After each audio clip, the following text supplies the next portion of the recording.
Hey, this is Frank from the littleredlight.com, and today I'm going to be talking a little bit more about compression. In the last video, I talked about pretty much what compression is, which is the practice of lowering the loudest parts of a track or song so that you can raise the overall volume of it and hear more of those little details.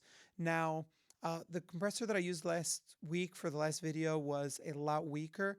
A lot less detailed. It's a lot older style compressor. And what you probably have looks a lot more like this, where you probably have something called a ratio, a threshold, attack, release, a gain. These are the typical things that you're going to find in a modern compressor. And I'm just going to run through and explain what each one of these things are. I want you to think of a compressor like an invisible hand.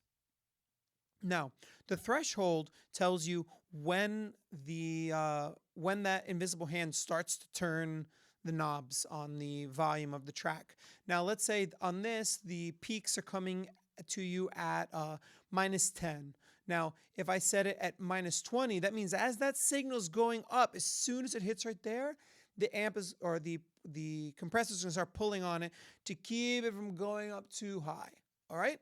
Now, the attack is how quickly it starts to turn once it hits there. If you set a really slow attack like that, it may go up and it may not really do the reduction that you want. The release is going to basically turn the compressor, that volume knob, back to where it originally was at whatever speed. Now, the ratio is telling you how much it's willing to turn.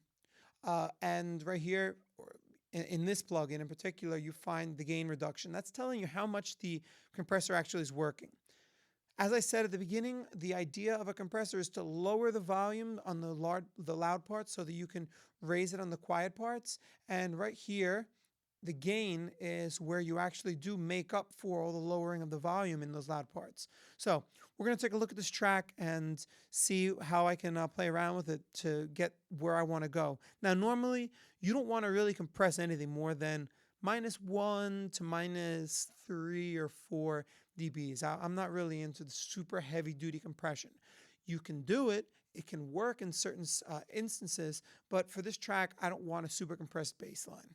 So here we go. The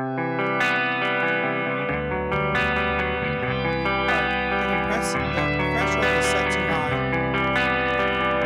So I'm going to push it up a little bit. The ticking clock, it goes round and round, and the clouds go up after the rain comes down. After suns out autumn, snow covers the ground. Okay, what I'm getting so far right now is -1.6 dBs. It's a pretty light compression that I'm giving it. So let's go a little bit more. That's just really going to even out the signal a little bit. Let's see what happens when I put up the ratio. Let's say to like 6. See what happens then. Nothing stops the march or ever slows it down, because time slowly slips away. Because time. Okay, so the biggest reductions that I'm getting, -2.9, that is because I've pushed up the ratio a little bit, and maybe because the volume of the actual bass playing is a little louder. Now, if I were to move the threshold up or down, we're going to see that the compression is going to be affected as well. Let's take a look at it. Nothing can retain the days that last slowly crack through my skin as the dire gasp before it all begins. Since the silence thunders once it's in the ground, nothing stops the beat or makes it lose the count, because time slowly slips away. Because time. All right, now I'm going to go through that same part of the song, and I'm going to play along with the attack and see what the effect is on the sound.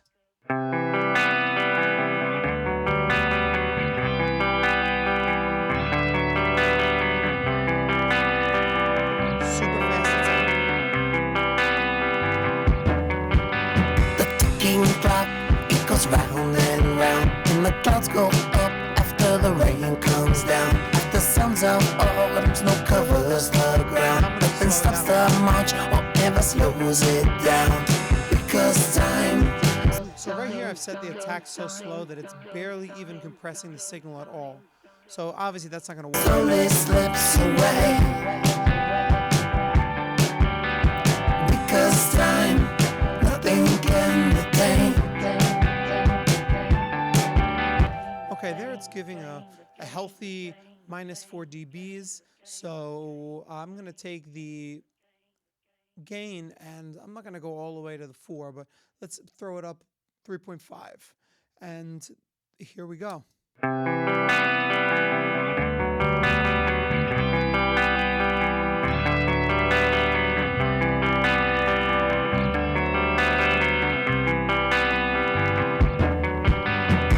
King clock, it goes round and round, and the clouds go up after the rain comes down. After sounds of autumn, snow covers the ground, but then stops the march or ever slows it down. Okay, so here you have a basic overview of how basic compressors work. I hope that you understand that a little bit more. I'd be happy to answer any questions that you have. Please shoot me a message right here on the board or visit me at the littleredlight.com and leave me a message. Have fun recording, everybody.